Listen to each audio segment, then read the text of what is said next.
అందరికీ నమస్కారం. నా పేరు హన్సి. నేను ఒక నక్క ఇంకా మేక స్టోరీ చెప్పబోతున్నా. అనగనగా ఒక అడవిలో ఒక దుష్ట బుద్ధి గల నక్క నడుస్తుంది. గపుక్కు అని ఒక బావిలో పడిపోయింది. ఎంతో కష్టపడింది ఆ బావి నుంచి బయటికి రావడానికి. కొద్దిసేపు తర్వాత ఒక మేక దాని దాహం తీర్చుకోవడానికి ఆ బావి దగ్గరకు వచ్చింది. ఆ మేక అనుకుంటుంది, ఈ నక్క ఈ బావిలో ఉంది నీళ్లు తాగడానికే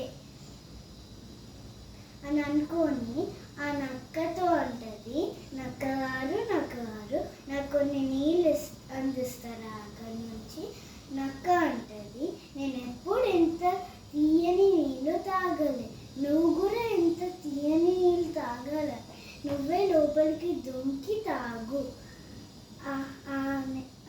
మేక నక్క మాటలు నమ్మి ఏం ఆలోచించకుండా ఆ బావిలో దొంకింది. అప్పుడు ఆ నక్క ఆ మేక వీపు పైన దుంకి ఆ బావి నుంచి బయటకు వచ్చింది.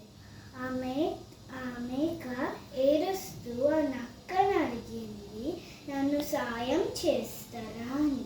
ఆ నక్క అంటది, నువ్వు ఆలోచించకుండా ఆ బావిలోకి దుంకి బయటికి రావడానికి ఆలోచించకుండా లోపలికి వెళ్ళడం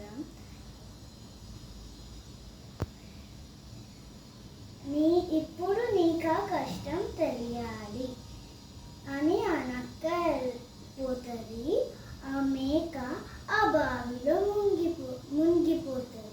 ధన్యవాదాలు.